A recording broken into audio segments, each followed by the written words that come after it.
Hi guys, இந்த வீடியோவில் வந்து நம்ம இங்கிலீஷ் பேசிக் கிராமர் ரூல்ஸ் பார்க்க போகிறோம்.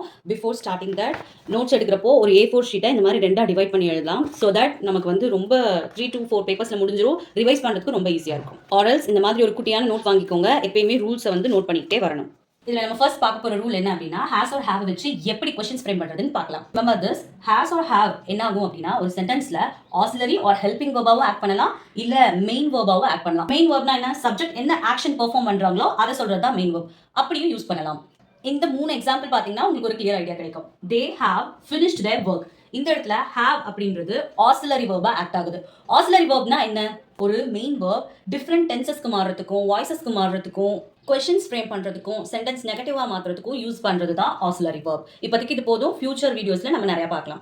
இப்போ நம்ம எக்ஸாம்பிள் பார்க்கலாம்.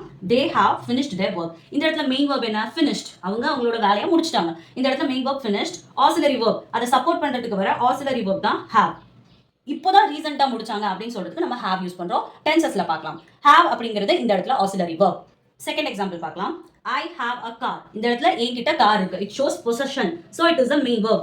என்கிட்ட இருக்கு. ஸோ இங்கே இதுவே ஒரு வெர்பா தான் ஆக்ட் ஆகுது. நெக்ஸ்ட் பார்த்தீங்க அப்படின்னா, ஐ ஹாவ் மை லஞ்ச். நான் என் லஞ்சை சாப்பிட்டுட்டேன். So main verb. It is a action. இப்போ எப்படி ஹேஸ் ஆர் ஹேவ் வச்சு கொஸ்டின் ஃப்ரேம் பண்றதுன்னு பார்க்கலாம். See, has or have plus subject plus V3. Come on, இந்த இடத்துல have subject என்ன, they.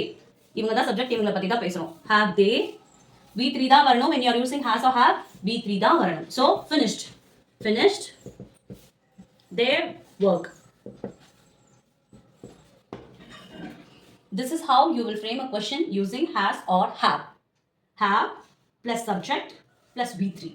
அப்புறம் rest of the sentence.